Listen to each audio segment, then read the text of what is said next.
This sermon series is going to deal with the fact that there are ghosts in our past. Things that seem to haunt us. Something very painful, or either it's our own insecurities, but whatever it is, we have a hard time with it because we think about the past.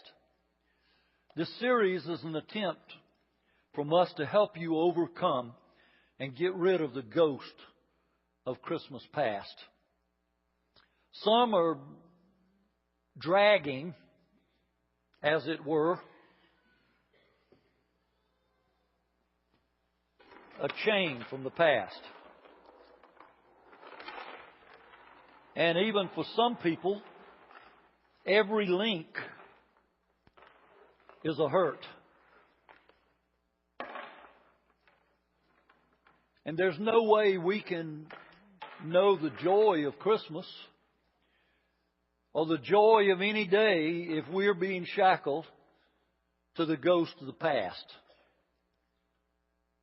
And so this series today, I will be talking about overcoming offenses. Next week, we will talk about healing shame. And then the last sermon in this series, we will talk about breaking labels. The thing is, those chains from the past can keep us from experiencing the joy of Christmas.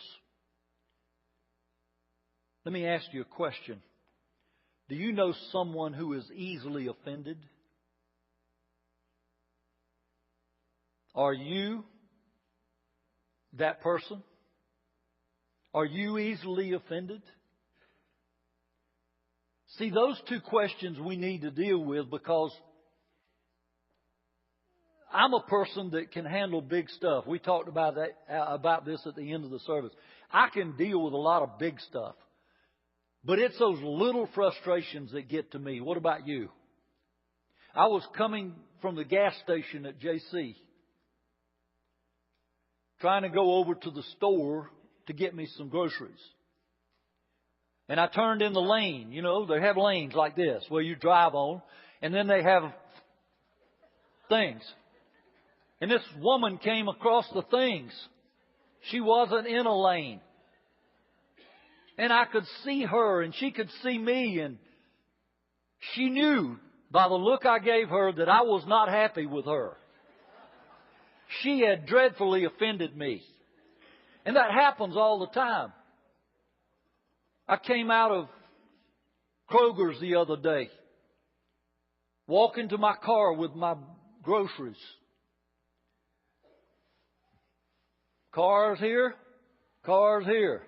Right between them, a shopping cart. Guess where the rack was? Right here. One car over. And they left that thing right there by the cars for it to roll and bump into. That just drives me crazy. I was telling that group we were talking with that I stood in the middle of the Walmart parking lot one day, and I'd seen 2 or 3 carts just right by these things, but yet right by cars. And I just screamed out. I said, "This is the laziest county on the face of the earth. Put your carts back in the rack." Nobody cared. They said, "Who is that idiot?" You see, it's those little things that drive me crazy. But see, if we come to Christmas and we kind of think, well, I don't feel like decking the halls. I feel like decking that person that offended me. You've been there. You know what I'm talking about. I want to get revenge. Well, listen. You're driving along and you let somebody in and the traffic's heavy and they don't even acknowledge that you did that. They don't look at you. They don't wave. They don't mouth, "Thank you." Nothing. They just go on about their way. Drives me crazy.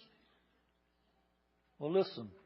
You can be in a conversation with somebody and all of a sudden they pull out their cell phone. they're so important that every 5 minutes they got to check it. And you can't carry on a conversation with them. Isn't that nuts? Now that's a kind of a small offense, and it's not too dreadful. I was on the debate team in college, and you can't debate with anybody anymore. Debate is so fun. You got two opinions, and you got two people, and you can even raise your voice, and you can tell them your opinion. Not now. As soon as they find out you disagree with them, it's over. They're not going to listen to a thing you say, particularly with politics. We will not debate the issues. We debate each other personally, don't we? And people get offended by that. We don't even know how to disagree agreeably anymore. And I think we need to. You share your thoughts, I share mine, and we get along. That's what it's about. But it's not a game stop. It's not something that should get in our way. Holidays. We should be honoring Jesus' birth, and yet those old hurts, they keep us from even honoring the birthday of Jesus. Because we're dragging around this chain full of hurts, offenses. Now, I grant you, the things I've mentioned are not very serious, and they don't hurt very much, and they don't hurt very long. But some of you, you've had some dreadful offenses against you in your life. You've been betrayed. You've either been lied to or lied about. You've been abused. You've been to a Christmas dinner with family and somebody said something that offended you. Maybe they were trying to tell you how to rear your children. And all of a sudden there's a division in the family because somebody said something stupid they shouldn't have said. But you got offended.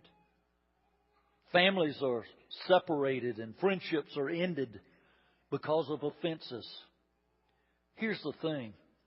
I would encourage you, don't open your gifts with a closed heart. Did you hear it? Don't open your gifts with a closed heart. I mean, it really doesn't compute if I claim Jesus to be my Lord and Savior. We are to celebrate the love of Jesus, and there's no way we can do that and hate someone for the fact that they offended us. Jesus never taught us to hate our enemies. What did He say? Love them. Love them. I like to say it this way. Love your enemies and drive them nuts. You've been offended in some very dreadful ways. I'm sure some of you in deep ways. But we enjoy God's grace, and we don't want to extend that grace to other people. See, we like the fact that God's grace was given to us and He will free us from our sin, but we don't want to allow ourselves to give grace to someone who's offended us and hurt us.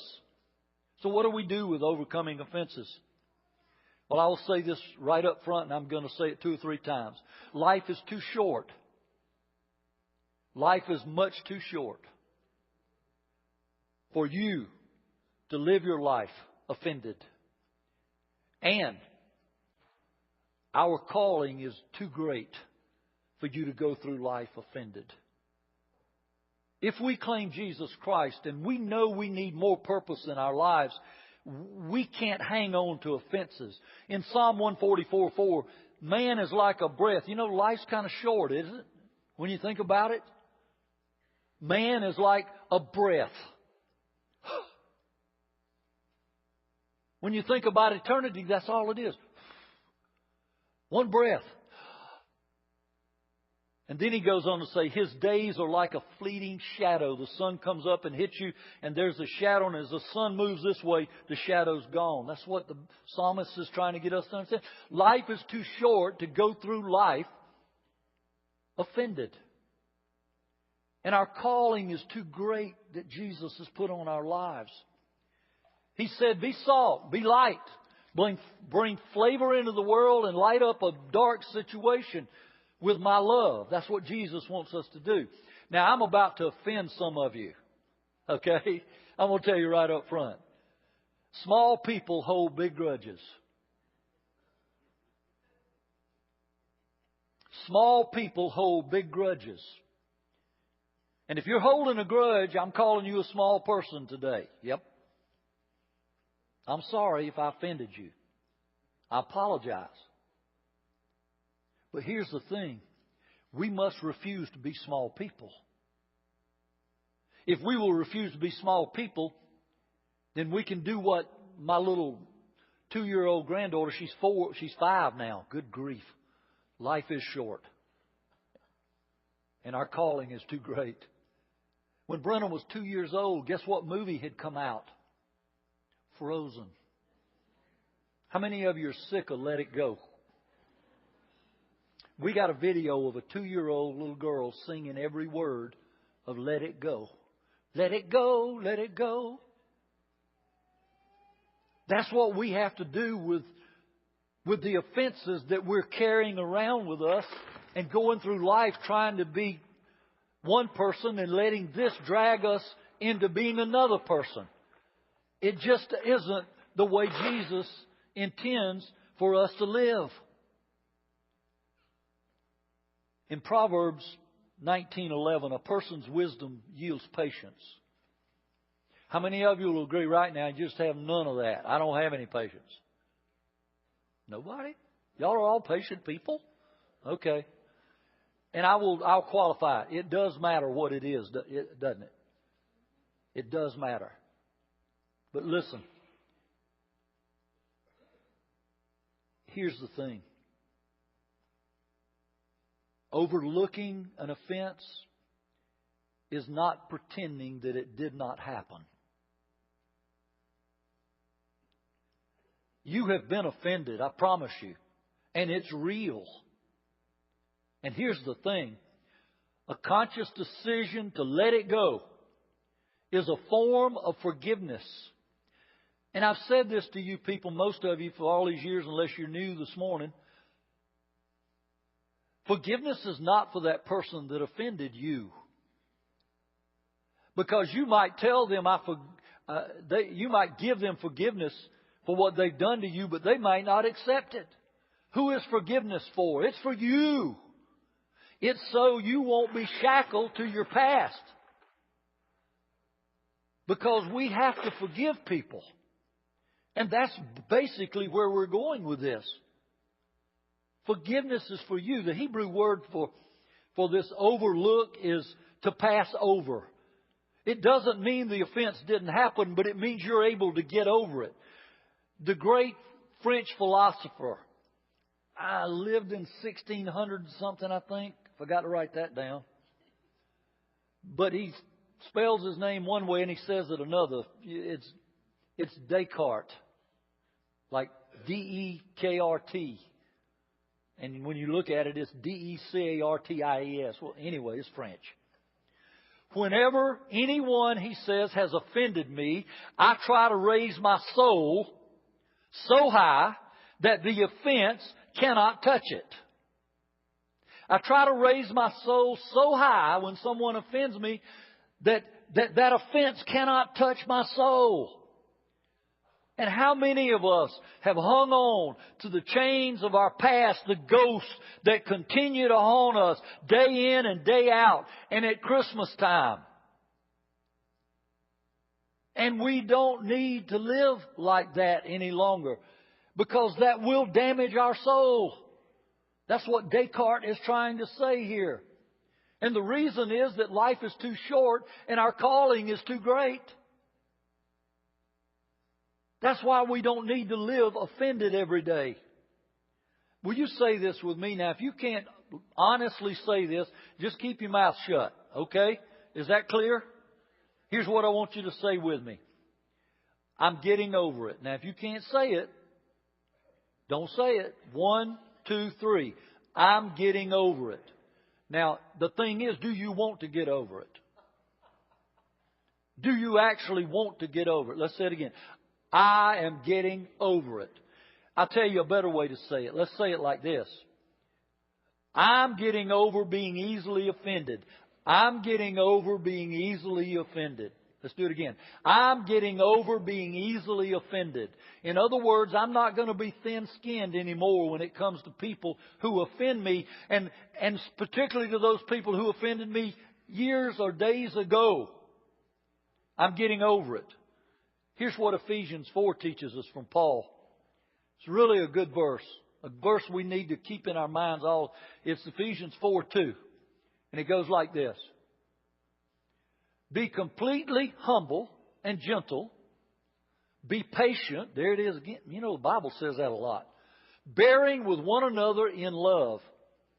The reason I bear with you and you should bear with me is that I love you and you love me. That's the whole reason. It is being like Jesus and not like me. It's being more like Jesus than like a human being.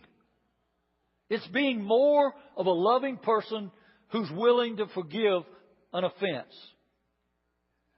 We need to make allowances. All right, if you're perfect, raise your hand right now. This is a lot of audience participation for you guys, I know. But nobody's going to raise their hand that they're perfect. And that's the whole reason that we should consider letting it go. You're not perfect. I'm not perfect. I stopped in the Olive Garden the other day. When I'm there over in that area by myself at lunchtime, I go in the Olive Garden and have the same thing. I have a lunch lasagna, that great salad that's always crisp and cool and cheese on it, and then breadsticks and a Coke. That's what I have. And yeah, the preacher eats in the bar. You can go sit at the bar and the guy there will just wait on you or the gal, and you can get it in a hurry and you can move on. I sat down, I'd ordered, and one of our church members came in. Coming right at me. Now, I knew there was a group of ladies sitting right behind me because I always sit in the same place. And I got up and went and hugged this lady, and I said, I hadn't seen you in a long time. I said, what are you doing? She said, well, I used to work at this certain place, and we're having a little reunion of people that used to work there. I said, well, you all fired? No, I didn't say that. And so when I got up to leave, I spoke to them, of course, and I said, all right, y'all are having a good time, because they were laughing and sharing, and I said, but you better be good. And this lady had introduced me as her preacher. So I said, you better be good. Somebody said something, and I said, don't worry. I said, when a preacher points, there's three pointing back at him. See it? So you're not perfect.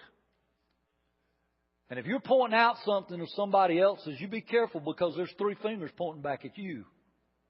It's just a very simple thing to remember. Because we judge others by actions and we judge ourselves by our intentions. Well, I intended to forgive. And we think that's good enough. But we want to judge other people by their actions. But we want to judge ourselves by our intentions. And we know what intentions pays the way to, don't we? That's an old saying. You ever heard that one, young people? Good intentions pave the way to hell. Whew, that's a strong thing. Because, see, we don't know. Yeah, somebody may offend us, but we don't know. They may be just having a really bad day. We don't have all the facts. They may have a distraction that we don't know about. They may have bad news that we've never heard. All I would say is don't judge. Love them like Jesus. It's not about us anyway. If you don't ask what's going on in their life, why they're being so persnickety and offending you, then you don't have anything to be judgmental about. Don't have a judgmental attitude if you don't know the facts. A lot of people are going through a lot of hard stuff.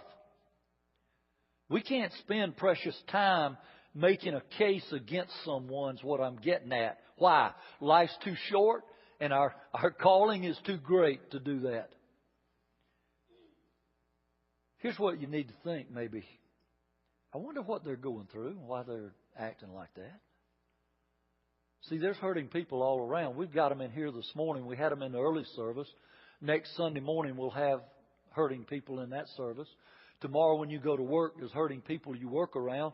When you go to Walmart or wherever you go, to McDonald's or wherever, out to Cracker Barrel or to Home Depot, you're going to be around a lot of people, and some of them are hurting dreadfully.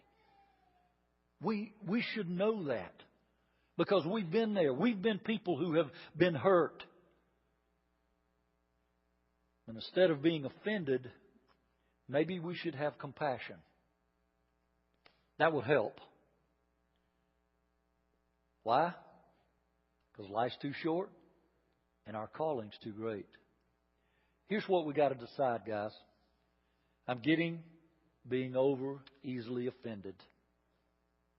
I'm going to forgive those who offended me in the past. See, I'm getting over that big offense. And here's the thing. Some of you have had major hurts, significant wounds going into this Christmas. And sometimes they're connected with Christmas. We need to acknowledge that this is not going to be easy. Because there's been massive betrayals. There may have been molestation involved as a child or an adult. Maybe you've been lied to. Maybe someone's committed adultery against you. That's terrible. But let me remind you of something. If you look at it like this, we can either release it or we can rehearse it. Now, I have a BFA degree. It's a Bachelor of Fine Arts in Speech and Theater with an emphasis in theater. I lived in the theater for about 3 years in college. And I've been in tons of plays and had to learn tons of lines. I am a director's nightmare when it comes to lines. I never get them right and they just shake their head and look down. But you know how I at least get them almost right? I rehearse them over and over. I've had to write long soliloquies and try to memorize them. When you rehearse your offenses over and over and over again, you're not going to let them go. You're not going to release them. You're not going to get rid of them if you're rehearsing them. So the idea is to release them and not rehearse them. Look at what Paul writes in Colossians 3. It's very key here. Bear with each other and forgive one another if any of you has a grievance against someone. Forgive as the Lord forgave you. That is tough. I don't know how you forgive some of the things people go through. We know that adultery is grounds for divorce by the book, right? But let me remind you, adultery is also grounds for forgiveness. Wow, because without the adultery, we wouldn't need to forgive anything, would we? But it can be forgiven. Doesn't mean it's the unpardonable sin. That's hard. Our Christ heart must rule the moment. Remember what Descartes said. Whenever someone offends me, I try to raise my soul so high that the offense can't touch it. We don't need offenses touching our souls, guys. None of us. Holding on to the offense holds us back from what God wants to do through us for Him. It holds us back. So we need to say with our true heart, I'm getting over it. Because life is too short. And God's challenge on my life and God's going to do something great through me. Life is too short. And the calling on my life is too great. So here it is. I'm not rehearsing anymore. I'm going to release it. I'm going to let it go. I'm over it. Because my calling by Jesus is too great. The ghost of Christmas past, they're going to be gone. I am not going to be shackled any longer by my past. I'm just not. I'm going to release it and give it to God. Do you remember Joseph in the Old Testament? Joseph was a young kid, and his brothers sold him into slavery. Told their old daddy he was dead. They even put blood on his coat. Took it back to his dad. Broke his heart. Joseph was sold back by those men into slavery in Egypt. He started building himself up. He gets into a high position with a man, taking care of all of his property. He has to go out. The man has to go out of town. The Potiphar's wife went after Joseph, this young handsome man. He ran from her. She wanted him to commit adultery with her. He ran. She accused him. When the owner got back, he was thrown in prison. He spent years and years and years in prison, got out, became the next to Pharaoh in the land of Egypt, and had to face his brothers. And when he faced his brothers, they didn't recognize him. But once they did, you know what he said? Do you remember? You meant what you did for evil, but God meant it for good. So God can take that hurt. He can take that offense and He can do something great with it if you will just let it go. That's the key. What used to hold me back made me strong. What hurt me in the past changed me. And now I can be like Jesus. What weighted me down no longer has a hold on me. Why? Because I'm over it. I am going to be over it. And here's the thing. Forgiving doesn't excuse what they did. They did it to you. But forgiveness frees you from it. Forgiveness doesn't change the offense, understand? But I'll tell you what forgiveness will do. It will change your future if you'll do it. Because life's too short and the calling on your life by God is too great for you to allow your offenses to drag you down. My last thought is this. Your hurt is yours. You were offended in a certain way. It's yours. You own it. You belong to it. So that means you are the only one that can do something with it. You know, every now and then, either for CAP or for back to school or just want to clear out your closet, I'll go in and get an old bunch of clothes that I'm tired of wearing or whatever. And I give them to either Goodwill or Salvation Army, or we use them here to give to people that have a need. You see, you take that winter coat that you feel like you don't want anymore and you give it to somebody. What happens? God uses it to bless them. That's what we can do with our offenses. We take them and we allow God to use them for our good. And we see what God can do through us because we have overcome the offenses of the past. So we can say to the ghost, get out of my life. I don't see you anymore. I'm tired of looking at your ugly face. So get out of here. We control what we do with our offenses. But I promise you, in Christ Jesus, you can overcome them.